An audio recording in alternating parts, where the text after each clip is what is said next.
특별한 경우가 아니면 우리들은 A형, B형, O형, AB형 이런 혈액형을 가지고 있습니다. 근데 특별한 희귀한 혈액형이 있는데 D형 혈액형입니다. 이 D형 혈액형은 전 세계에 110명만 가지고 있는 아주 희소한 그런 혈액형입니다.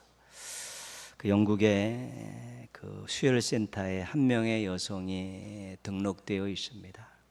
전 세계 110명이기 때문에 뭐 나라별로 몇 명 없죠. 그 영국의 수올주라는 52세 여성이 이 D형 혈액형으로 수혈센터에 등록이 되어 있고 매년 3개월에 한 번씩 수혈을 하면서 자신의 그 피를 지금 보관하고 있습니다. 그래서 인근 국가에서 그 혈액이 필요하다고 하면 이 여인의 그 혈액을 공급하지요. 그래서 특별히 그 혈액형을 가진 분들이 어떤 암이 걸렸다든가 큰 사고가 났다든가 또한 어린아이 태어나는 아이들이 조산을 했을 경우에는 생명이 위험한데 이 여인이 그동안 헌혈해 놓은 이 혈액을 가지고 또 살리는 일도 하고 이제 그렇습니다.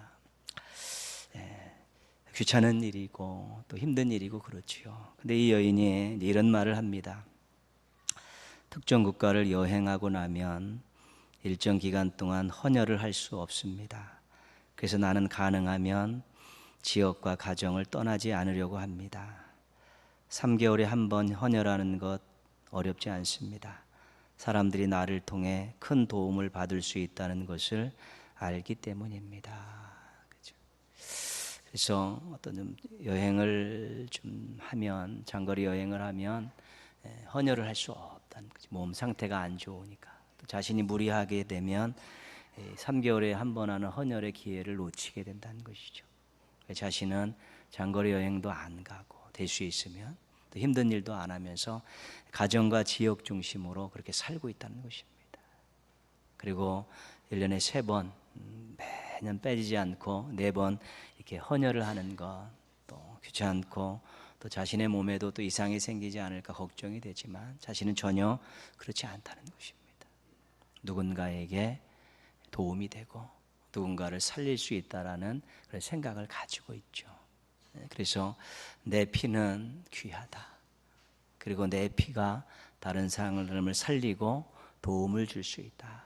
이런 생각을 가지고 살고 있으니까 자기 즐기려는 생활도 많이 절제를 하고 또 자기가 어떻게 하고 싶은 일들도 이렇게 많이 조절하면서 자기의 모든 것들의 권한과 권리들을 축소시켜 가면서 그렇게 살게 되는 것이고요.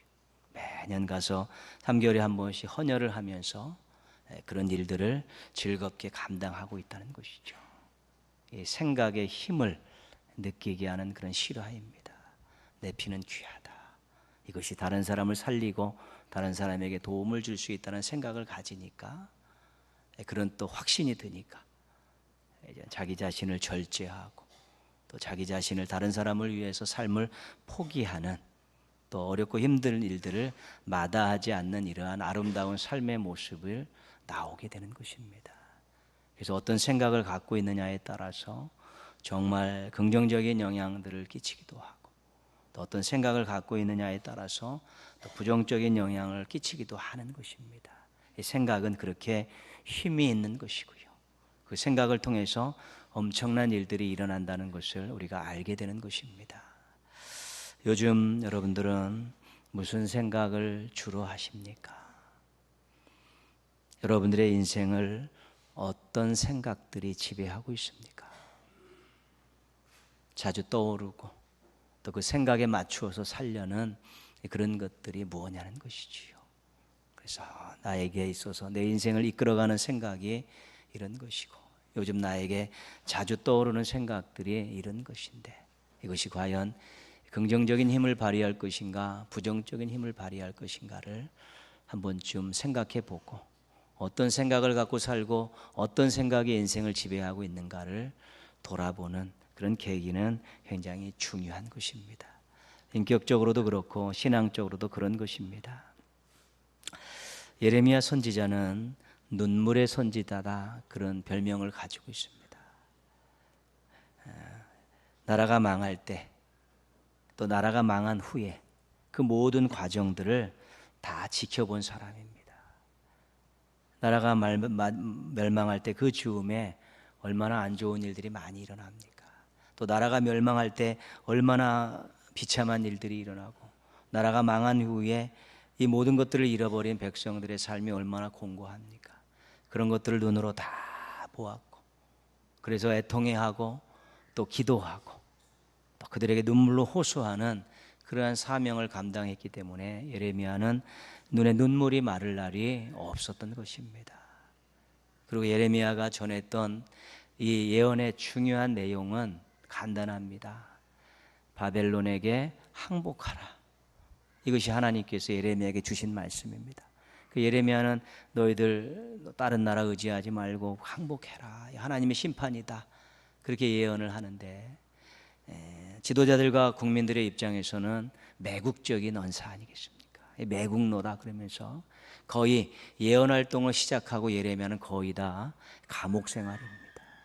시위대 뜰에 갇혔고 감옥에 갇혔고 물웅덩이 진흙탕 웅덩이에 갇혔고 매도 수도 없이 맞습니다. 그렇기 때문에 그게 육신적으로도 심적으로도 얼마나 많은 고통을 당했는지 그의 눈에 아픔의 눈물이 마를 날이 없었던 것이죠. 그런 의미에서 눈물의 예언자다 그렇게 이야기를 합니다. 예레미야가 전한 오늘 말씀은 남왕국 유다 멸망에 대한 내용입니다. 왜 멸망했느냐? 이것을 짚어주고 있습니다. 그런데 멸망의 이유에 대한 내용은 다른 예언자들과 똑같습니다. 예언서 전체를 보면 예언자들이 외친 북왕국 이스라엘과 남왕국 유다가 멸망한 이유는 똑같습니다. 전부. 예레미야도 별반 다르지가 않습니다. 오늘 19절 말씀 한번 보시면요, 나라가 멸망한 이유가 거기 나와 있지요. 같이 한번 읽겠습니다. 땅이여 들으라. 내가 이 백성에게 재앙을 내리리니 이것이 그들의 생각의 결과라. 그들이 내 말을 듣지 아니하며 내 율법을 거젓하였음이니라. 재앙을 내린다는 것은 심판하시겠다는 것이고요, 심판하신다는 것은 바벨론에게 나라가 멸망당하고 백성들이 포로로 잡혀간다는 것입니다. 그런데 그 멸망의 표면적인 이유가 소개되어 있습니다. 19절 뒷부분에 보시면 그들이 내 말을 듣지 아니하며 내 율법을 거절하였음이라. 이 나라가 멸망한 표면적인 이유는 불순종입니다. 하나님의 뜻을 거역하고 하나님의 말씀을 따르지 않았기 때문에 재앙을 받고 심판을 받고 멸망을 당한 것입니다. 구체적인 예를 16절과 17절에서 들고 있습니다. 16절 17절 내용은 그것입니다. 하나님께서 선한 길을 보이시면서 너희들이 이 길로 가라 그렇게 말씀하셨는데 그들이 우리는 그리로 가지 않겠다, 아주 완강하게 하나님의 말씀을 거절하고 있다는 것입니다. 그리고 하나님께서 파수꾼을 세워 나팔 소리를 낼 텐데 그 소리를 듣고 올바르게 행동하라 그렇게 말씀하셨는데 그들이 우리는 그 소리를 듣지 않겠다 거절해 버리는 것입니다. 그러니까 선한 길로 가라는 하나님의 말씀도 따르지 않고 나팔 소리를 듣고 다시 돌아와야 된다는 그 소리도 듣지 않겠다고 거절하면서 철저하게 하나님 말씀에 불순종하고 있다는 것입니다. 그래서 결국은 나라가 멸망할 수밖에 없었다는 것입니다. 선한 길은 하나님께서 걷기를 원하시는 길입니다. 너희들 이 길로 걸으면 너희 평강이다 약속까지 주시면서 제시하신 길인데요, 이 길을 가지 않겠다고 하니까 이들을 강팍한 백성, 목이 곧은 백성이라고 그렇게 말씀하시는 것입니다. 그래서 그들이 하나님이 가라는 선한 길을 가지 않았기 때문에 행한 일들이 그 예언서 전체에 나와 있습니다. 신앙적인 면에서는 그들이 우상 숭배를 했습니다. 생활 면에서는 정의와 사랑을 실천하지 않았습니다. 정치적인 면에서는 강대국을 의지하게 된 것입니다. 하나님께서 이스라엘 백성과 언약을 맺을 때 너희는 나의 백성이고 나는 너희 하나님이다, 나 외에 다른 신을 두지 말라고 하나님만 섬기라고 하셨는데 그들이 그 말씀을 따르지 않고 불순종하니까 당연히 우상 숭배를 할 수밖에 없는 것입니다. 너희들은 내가 택한 백성이기에 너희들을 통해서 이 땅에 많은 사람들이 나를 알게 되리라고 말씀하셨기 그들이 사랑을 실천하며 정의를 세우면서 하나님을 세상에 알려야 됨에도 불구하고 하나님 말씀을 따르지 않으니까 정의롭지 않게 또 사랑하지 않으면서 자기 입속을 챙기면서 그렇게 살게 되었다는 것입니다. 세상 것들 의지하지 말라. 인생들 의지하지 말라. 말과 병사들 의지하지 말라. 하나님만 의지하라 말씀하셨는데 그들이 만국의 기로에서 강대국들을 의지하는 것입니다. 당연히 하나님께서 하신 말씀을 따라가지 않으니까 하나님만 섬기라고 하셨는데 우상을 섬기고 정말로 하나님 뜻대로 살라고 했는데 그렇게 살지 않고 불순종하니까 정의롭지도 않고 사랑을 베풀지도 않고 살고요.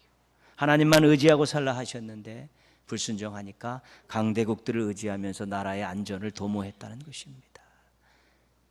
그들이 하나님께 불순종했을 때 정말로 우상 숭배와 사랑과 정의를 실천하지 않고 강대국을 의지하고 나니까 결국은 멸망할 수밖에 없게 된 것입니다. 파수꾼의 나팔 소리는 예언자들이 전하는 경고의 말씀입니다. 하나님께서 파수꾼을 세웠다는 것은 예언자를 세웠다는 것이고 나팔 소리를 낸다는 것은 그들을 통해 하나님의 뜻을 전하는 것입니다. 경고의 말씀이고 다시 돌아오라는 회개를 촉구하는 말씀들입니다. 그런데 그들이 그 말씀을 듣지 않습니다. 자신들이 얼마나 큰 죄악을 지었는지도 깨닫지 못하고 다시 돌아올 생각은 하지 않고 도리어 그 회개를 촉구하고 경고의 말씀을 전하는 예언자들을 핍박하게 된 것입니다. 하나님의 뜻을 어기고 결국 불순종하니까 자기들이 생명 그릇을 차버린 것 아니겠습니까? 구원의 잔을 차버린 것 아니겠습니까? 그래서 멸망할 수밖에 없었다는 것입니다. 결국 하나님의 뜻에 어긋난 신앙과 삶이 재앙을 초래했고 심판을 불러들였고 나라가 망하고 국민들이 백성들이 포로로 잡혀가는 비참한 현실들을 경험할 수밖에 없게 된 것입니다. 그런데 이런 불순종이라는 표면적 이유를 언급하면서 오늘 하나님께서는 내면적인 이유도 말씀해 주고 계십니다. 그 내면적인 이유가 19절에 나와 있죠. 땅이여 들으라 내가 이 백성에게 재앙을 내리리니 이것이 그들의 생각의 결과라. 그것이. 그들이 불순종할 수밖에 없었던 것은 이 생각 자체가 잘못됐다는 것입니다. 그들이 나라가 멸망당하고 포로로 잡혀갈 수밖에 없었던 일은 이스라엘 백성들의 이 생각 자체가 글러먹었다는 것입니다. 겉으로는 불순종이 나라가 망하고 백성들이 포로로 잡혀가는 이유였지만 내적으로는 이스라엘 백성들 지도자와 그 국민들의 이 생각 자체가 잘못됐다는 것입니다. 거기서부터 불순종이 시작되고 거기서부터 재앙이 시작됐다라고 그렇게 말씀하고 계신 것입니다. 만약에 그들이 가졌던 생각이 나라를 망하게 하고 하나님께 불순종하게 하고 자신들의 인생을 비참하게 만들었다면 그 생각은 나쁜 생각입니다. 가져서는 안 될 생각이고 반드시 빨리 털어버려야 될 그런 생각인 것이죠. 생각이 생각으로 머물면 괜찮습니다. 그러나 이 생각이 정말로 확신으로 또한 언어로 행동으로 이게 표현되면 좋은 생각이라면 별 문제가 없겠지만 나쁜 생각이라면 자신의 인생의 주변에 많은 것들에 해를 끼치는 엄청난 결과를 초래할 수밖에 없게 되는 것입니다. 무책임한 행동을 할 수밖에 없고 자기중심적인 행동을 할 수밖에 없기 때문에 주변을 어둡게 하고 힘들게 하는 그런 인생으로 전락할 수밖에 없는 것인데 이스라엘 백성들이 그렇다는 거예요. 이스라엘의 지도자들이 그렇다는 것입니다. 그들이 못된 생각들을 가지고 살았기 때문에 하나님께 불순종해서 결국은 나라가 망하고 자신들은 포로로 끌려가는 비운의 역사의 주인공들이 되었다라고 강력하게 말씀하고 계신 것입니다. 좋지 않은 행동들을 하게 하고 또 좋지 않은 결과를 가져오게 하는 이 나쁜 생각들이 우리 속에 뿌리 내리지 않게 해야 되는 것입니다. 빨리 털어버려야 되고 그것들로 인해서 자신과 주변을 힘들게 하는 일들을 또한 만들어내지 않도록 빨리 조치할 수 있어야 되는 것입니다. 생각이라는 것이 자꾸 우리들을 행동으로 유도해 가기 때문에 자신을 돌아보면서 나에게 혹시 나를 힘들게 하고 내 신앙을 좀먹는 그런 나쁜 생각들은 가지고 있지 않은가? 이 생각 때문에 내가 다른 사람들을 힘들게 하고 이 생각 때문에 공동체를 어지럽히는 그런 생각들은 없는가 돌아보면서 이런 생각들에 대해 단호한 조치를 취할 때 우리가 나쁜 생각으로 인해서 나쁜 결과를 만들어내는 그런 이스라엘 백성과 같은 인생은 되어지지 않게 되는 것입니다. 나쁜 생각들 행여 있으면 빨리 찾아서 뽑아버리시고 털어버리셔서 여러분의 생각 주머니에는 나쁜 생각이 없는 성결한 신앙인들 되시기를 주님의 이름으로 부탁드리겠습니다. 그렇다면 이스라엘 백성들의 나쁜 생각은 무엇이었을까? 그것이 구체적으로 언급되지는 않습니다. 그러나 우리가 유추해 볼 수 있습니다. 하나님만 복 주시는 분이 아니다. 하나님만 도움을 주시는 분이 아니다. 이런 생각을 가지고 있었기 때문에 우상 숭배를 하는 것입니다. 이때는 하나님을 의지하고 섬기지만 또 다른 사안에 대해서는 다른 것들에 가서 섬길 수 있는 것입니다. 하나님만이 복 주시는 분이 아니고 하나님만이 도와주시는 분이 아니다라는 그런 생각을 갖고 있으면 얼마든지 우상 숭배를 할 수 있게 되는 것입니다. 하나님 뜻대로 살면 손해본다. 하나님 뜻대로 살면 손해본다. 그런 생각을 가지고 있으면 정의롭게 사는데 주저할 수 있습니다. 또 사랑을 베풀며 사는데 머뭇거릴 수밖에 없는 것입니다. 하나님은 그것을 원하셨는데 하나님 뜻대로 살다 보니까 내 시간과 물질과 재물들을 막 흘려보내야 되는 일들 앞에서 주춤거릴 수밖에 없는 것입니다. 그래서 사랑을 베풀고 정의를 세우는 일에 그들이 실패하는 것이죠. 현실적이고 이익이 되는 선택을 하자. 이런 생각들을 가지고 있으면 그때마다 엉뚱한 것들을 의지하게 되는 것이죠. 이스라엘 멸망의 그 마지막 때 보면 애굽에 붙었다 바벨론에 붙었다 애굽에 붙었다 바벨론에 붙었다 나라를 살리기 위해서 그렇게 왔다 갔다 하는 그런 지저없는 모습들을 보게 되는 것이지. 그러나 정말로 하나님만이 모든 역사를 주관하시고 나라의 흥망성쇠를 주관하신다는 확고한 믿음과 생각을 가지고 있으면 그렇지 않을 텐데 현실적으로 이득이 되는 쪽에 그런 선택을 하자라는 생각을 갖고 살다 보니까 강대국들을 의지하게 되었다는 것입니다. 아무것도 아닌 것 같지만 이런 불신앙적이고 비신앙적인 생각들은 우리들에게 자주 찾아옵니다. 내가 뭐 그렇게 잘못한 것이 있는가? 저 사람보다는 훨씬 낫다. 내가 이렇게 했다고 하나님께서 뭐 그렇게까지 하시겠나? 이 죄에 대한 생각들입니다. 내가 지은 이 죄가 뭐 이게 될 수 없는가? 다른 사람은 더 큰 죄도 짓고 사는데 하나님 나를 사랑하신다고 하고 자녀 삼아 주셨는데 내가 뭐 이런 거 했다고 하나님께서 뭐 그렇게까지 심하게 행동하실까? 이런 생각들을 가지면 하나님 말씀을 읽고 들으면서 정말 경계하고 심판을 말하고 회개를 촉구하는 그런 말씀들에 대해서 별반 반응이 없는 것입니다. 그러려니 하는 것이지. 무뎌진다는 것입니다. 그러나 내가 거룩하신 하나님 앞에 어떻게 이런 생각을 가질 수 있느냐고, 내가 하나님 보고 계신데 어떻게 이런 행동을 할 수 있었냐고, 그런 것들 때문에 가슴 아파하고 힘들어하고 또 그런 생각들 가지고 살게 되면 이 말씀을 읽으면서도 회초리가 되고 때로는 비수가 되고 때로는 그것 때문에 눈물을 흘리면서 다시 하나님 앞에 성결하게 서야겠다는 생각들을 갖게 되는데 뭐 이 정도면 되겠지. 다른 사람들은 낫지 않는가? 하나님 정말 그렇게 하시겠는가? 뭐 이런 생각들을 살다 보면 죄에 대해서 무감각해져서 결국은 합리화시키면서 회개도 하지 않고 자기 기억 속에서 스스로 용서해버리는 그런 우를 범하게 된다는 것입니다. 그래서 이런 불신앙적이고 비신앙적인 이런 생각들은 내적인 적입니다. 내부에 있는 적입니다. 자신도 모르게 자신의 언어와 자신의 행동을 통제하다 보면 결국 하나님 원하시지 않는 불순종한 그런 모습들을 보일 수밖에 없기 때문에 그렇습니다. 예수님께서 마태복음 15장에서 이렇게 말씀하셨습니다. 입에서 나오는 것들은 마음에서 나오나니 이것이야말로 사람을 더럽게 하느니라. 마음에서 나오는 것은 악한 생각과 살인과 간음과 음란과 도둑질과 거짓 증언과 비방이니 이런 것들이 사람을 더럽게 하는 것이라. 손을 씻지 않고 음식을 먹으니까 너 더럽다, 부정한 놈이다, 그렇게 바리새인들이 막 몰아붙입니다. 그때 하신 말씀이죠.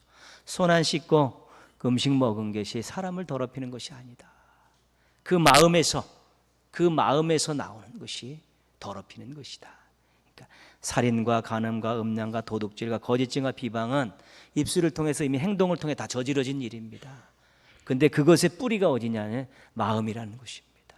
그것의 뿌리가 어디냐면 생각이라는 것입니다.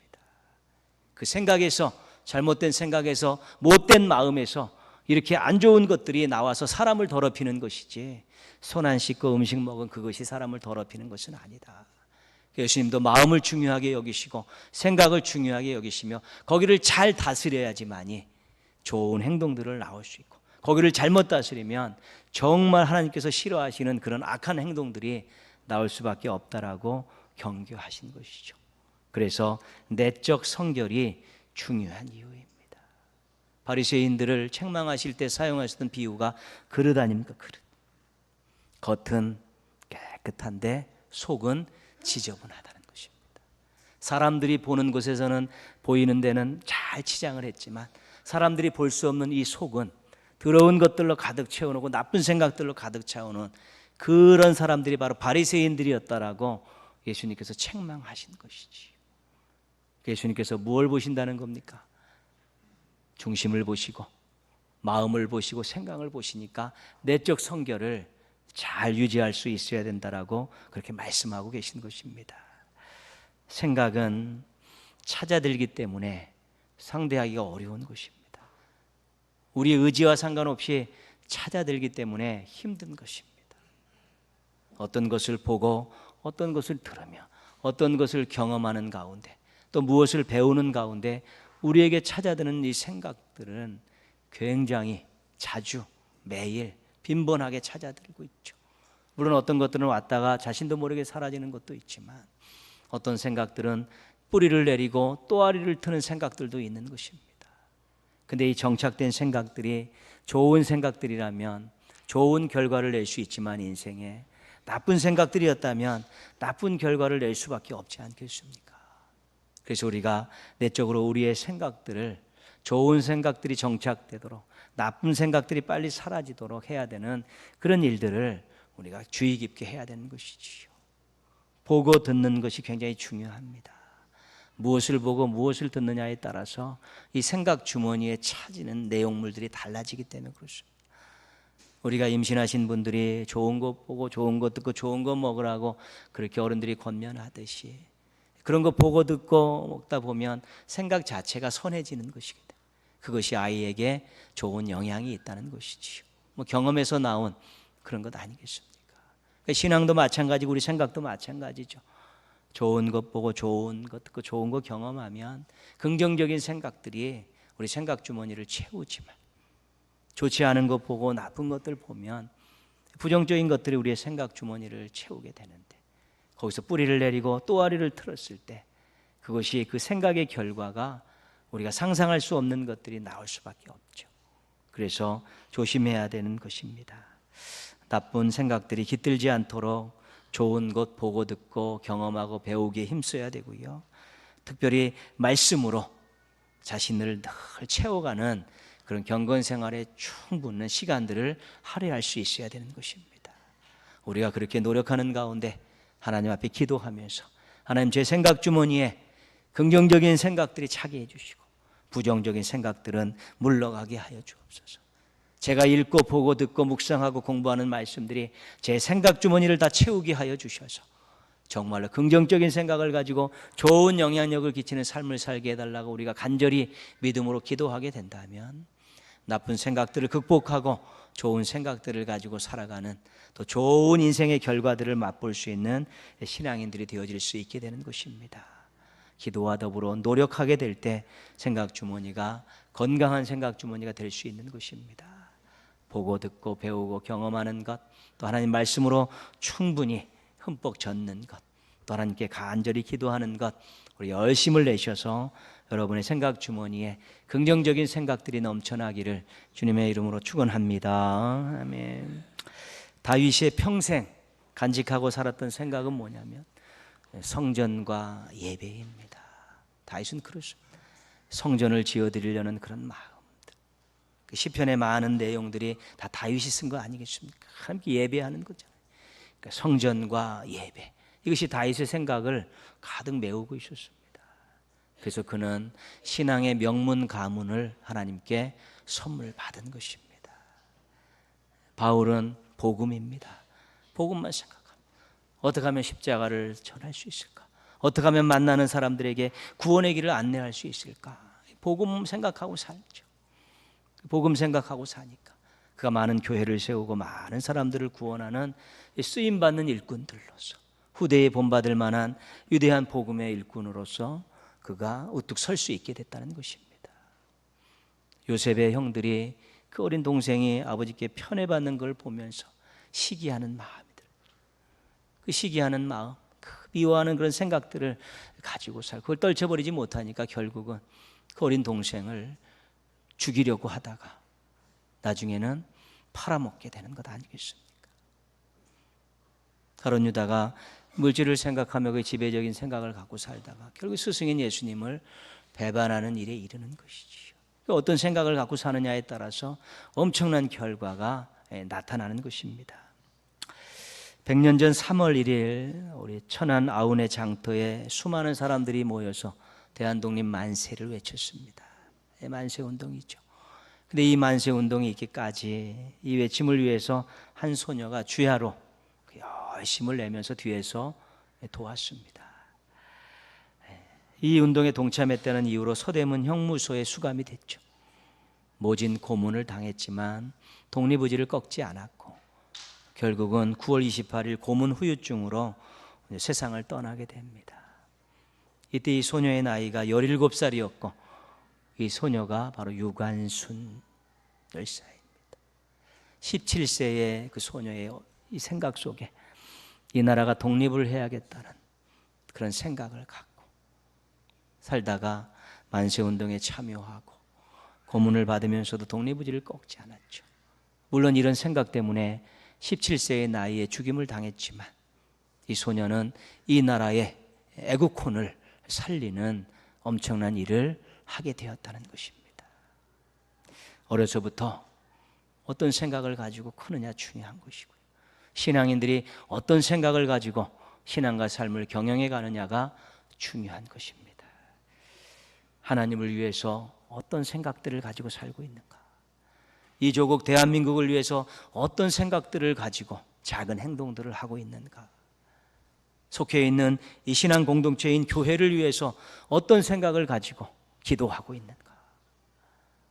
가족들이 함께 모여 사는 가정은 어떤 생각을 가지고 가족들이 함께 노력하는가? 만나는 많은 사람들과 교제하면서 어떤 생각을 가지고 이분들과 교제하는가? 이거에 따라서 이 생각에 따라서 결과는 판이하게 다를 수밖에 없는 것입니다. 신앙적인 생각, 긍정적인 생각들, 건전한 생각들을 가질 때 우리는 이 생각의 힘을 통해서 또 거기에 신앙이 덧붙여지면서 영향력 있는 멋진 인생들을 살아갈 수 있게 되는 것입니다.